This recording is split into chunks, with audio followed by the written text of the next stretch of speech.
know that feeling when you say something, it's no big deal in the room, but then it gets printed 5,000 miles away, and suddenly people want to set your records on fire? Well, in 1966, John Lennon found out that feeling on a global scale. And it wasn't just his records they wanted to burn. It was crosses. Here is the story of the most expensive cup of tea in rock and roll history. In March of 1966, John Lennon was sitting in his weirdly furnished mansion in Surrey, England. He had a gorilla suit, a suit of armor, and a full-sized crucifix just lying around. He was 25, rich, bored, and reading a lot of theology. So when his friend, journalist Maureen Cleave, asked him about life, he gave her a philosophical rant. He said Christianity was fading, that kids were looking elsewhere for meaning, and then he dropped the line, "We're more popular than Jesus now." In London, no one blinked. It was just John being John. See, in swinging London, the churches were empty. The satire boom was in full swing. Telling a reporter that rock and roll might outlast the Church of England wasn't a declaration of war. It was just stating the obvious. The interview ran, everyone moved on, and Lennon went back to buying weird toys. But the thing about the 1960s is that the cultural weather in London was completely different from the cultural weather in, say, Alabama. And 4 months later, that little comment got reprinted in an American teen magazine called Datebook. They put it on the cover. And suddenly, it wasn't a philosophical musing anymore. It was a headline. The American South in 1966 was a pressure cooker. And for some radio DJs in Birmingham, Alabama, Lennon's quote was the perfect excuse to blow off some steam. Two guys named Tommy Charles and Doug Layton went on the air and declared the Beatles banned. They said it was blasphemy. They smashed records live on air. And that was the spark. Within days, over 30 radio stations followed suit. They weren't just banning the music. They were piling it up in parking lots and setting it on fire. Kids who had been screaming for the Beatles just months before were now throwing their albums onto bonfires. This was the moment it stopped being about religion and started being about culture.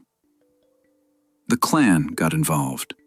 In South Carolina, they nailed Beatles records to a cross and set it on fire. Let that image sink in for a second. They were burning pop music as a symbol of a changing world they didn't recognize. Brian Epstein, the Beatles manager, was terrified. He was getting death threats. There were actual, credible concerns about a sniper taking a shot at the band from the audience. The tour was hanging by a thread, and John Lennon? He was back in England, watching this inferno from his living room, realizing that his big mouth might get his best friends killed. Before their first press conference in Chicago, Brian Epstein and the press officer were briefing him on what to say. And according to accounts, Lennon just put his head in his hands and wept. The arrogant philosopher was gone. In his place was a guy who was genuinely scared. So they hold this press conference in Chicago. The room is packed with hostile reporters. The lights are hot. And John Lennon, the wit, the cynic, has to eat crow. He looks tired. He looks nervous. And he says, "If I had said television was more popular than Jesus, I would have gotten away with it." He explains he wasn't comparing himself to Christ. He was just observing a fact. But the reporters don't want nuance. They want a pound of flesh. Finally, one of them asks the question, "Are you prepared to apologize?" Lennon pauses and then delivers one of the most reluctant, honest apologies in rock history. "I apologize if that will make you happy. I still don't know quite what I've done. I'm sorry I said it, really." He did it. He apologized to save his friends. But the damage was done. Not to the tour, It went ahead, albeit under a cloud of fear and picket lines. The damage was to the idea of the Beatles themselves.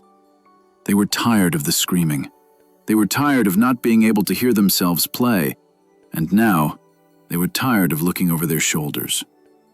The Memphis show was nearly canceled. At one concert, a firecracker went off, and the band genuinely thought it was a gunshot. That was it. The decision was made in those moments. When the tour ended on August 29, 1966, the Beatles played their last commercial concert ever. They were 26 years old. They walked away from the stage for good.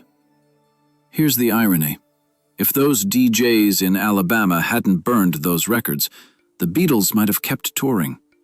They might have churned out a few more decent albums, burned out, and become a nostalgia act. Instead, they retreated to the studio. Scared for their lives, they stopped being a band and started being an idea. They made Sgt. Pepper. They made the White Album. They made Abbey Road. They created the soundtrack for the rest of the decade because they were literally locked away from the world. And that phrase, more popular than Jesus, it didn't die. It followed him. It festered in the minds of people who didn't hear the apology, only the arrogance. Fast forward 14 years. It's December 8th, 1980. A man named Mark David Chapman is waiting outside John Lennon's apartment building in New York. Chapman was a troubled kid. He'd been a born-again Christian, and for years he'd been obsessed with that 1966 quote. He felt Lennon was a fraud, a blasphemer. He later said that Lennon's song, Imagine, a song about a world with no heaven, was the final nail in the coffin. He shot John Lennon 5 times in the back. When the police asked him why he did it, he just calmly opened his copy of The Catcher in the Rye and said, "That's my statement." So, was John Lennon wrong? He was arrogant, sure. He was a 25-year-old millionaire who talked too much. That's his demographic. But his real sin wasn't blasphemy. It was accuracy.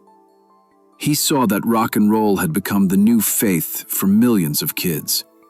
It had its prophets, its rituals, its devotees. The tragedy is that for one of those devotees, the worship turned to hate. And the man who said the Beatles were bigger than Jesus was killed by a fan who took him literally. Because in the end, it wasn't about who was bigger. It was about how fast the world was changing, and how some people would do anything to stop it, even if it meant burning a record or pulling a trigger.